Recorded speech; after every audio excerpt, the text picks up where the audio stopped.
స్థానిక సంస్థల ఎన్నికల్లో పోటీ చేసేందుకు వైఎస్ఆర్ కాంగ్రెస్ పార్టీ నాయకులు కార్యకర్తలు సన్నద్ధం కావాలని గురజాల మాజీ ఎమ్మెల్యే కాసు మహేష్ రెడ్డి పిలుపునిచ్చారు.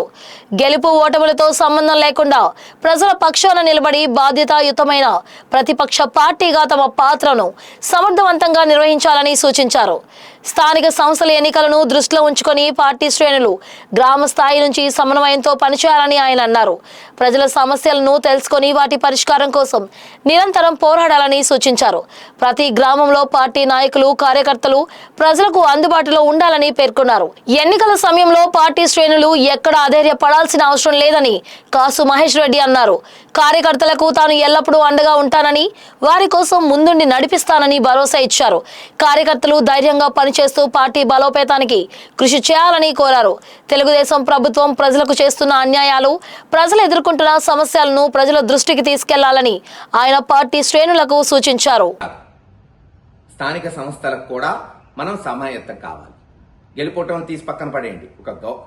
ఒక బాధ్యత కలిగిన ప్రతిపక్ష పార్టీగా మనం ఎన్నికల్లో పోటీ చేయాలి, ప్రజలకు అప్రమత్తం చేయాలి. తెలుగుదేశం చేస్తున్న అన్యాయాలు, వాళ్ళు మొదలుపెట్టని అబద్ధాలాడి మొదలుపెట్టిన పథకాలని జనంలోకి తీసుకెళ్దాం. మన పోరాటం మనం చేస్తాం. మన అధ్యక్షుడు చెప్పినట్లు ఎక్కడ అధైర్యపడాల్సిన అవసరం లేదు. మీ బిడ్డ కాసు మహేష్ రెడ్డి ముందుండి నడిపిస్తాడు. అంతేకాదు, తెలుగుదేశానికి ఉన్నది ఇంకా 2 సంవత్సరాలు మాత్రమే. 2.5 సంవత్సరాలు అయిపోవచ్చింది. చివరి 6 నెలలు నోటిఫికేషన్తో పోయింది. అంటే రేపు జనవరికి ఒక సర్పంచో, ఒక మండల్ ప్రెసిడెంటో, ఒక చైర్మన్ ఎక్కినా వాళ్ళు ఉండేది 2 సంవత్సరాలే. ఆ తర్వాత మన ప్రభుత్వం వస్తుంది, జగన్మోహన్ రెడ్డి గారు సీఎం అవుతారు. ఎవరున్నా సరే తెలుగుదేశం వాళ్ళు మండల్ ప్రెసిడెంట్ కున్నా, చైర్మన్ కున్నా, సర్పంచ్ కున్నా దించేది వాళ్ళు చూపెట్టారు కదా. మరి మనకు మార్గం గతంలో ఎప్పుడూ లేదు. ఏ ప్రభుత్వం వచ్చినా స్థానిక ప్రతినిధుల్ని కొనసాగేవాళ్ళు. కానీ ఈసారి మన ప్రతినిధుల్ని వాళ్ళు ఆపారు. రేపు ఖచ్చితంగా దీనికి 2 ఉంటుంది. అవసరమైతే వాళ్ళ చేత రాజీనామాలు చేపిస్తాం, లీవ్ పెట్టిస్తాం.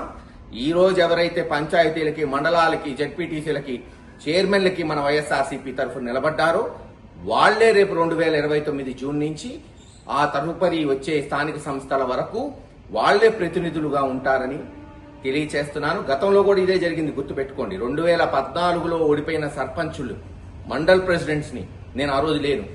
కానీ 2019 ఎలక్షన్ గెలిచిన తర్వాత 2.5 సంవత్సరాలు వాళ్ళనే కొనసాగించాను. అలాగే ఈరోజు వైఎస్ఆర్ పార్టీ తరఫున జగన్మోహన్ రెడ్డి గారి కొరకు ఎవరైతే పంచాయతీల్లో, మండలాల్లో, చైర్మన్లో, మున్సిపాలిటీలో పోటీ చేస్తారో వాళ్లే రేపు ఇన్ఛార్జీలుగా ఉంటారని తెలియజేస్తారు.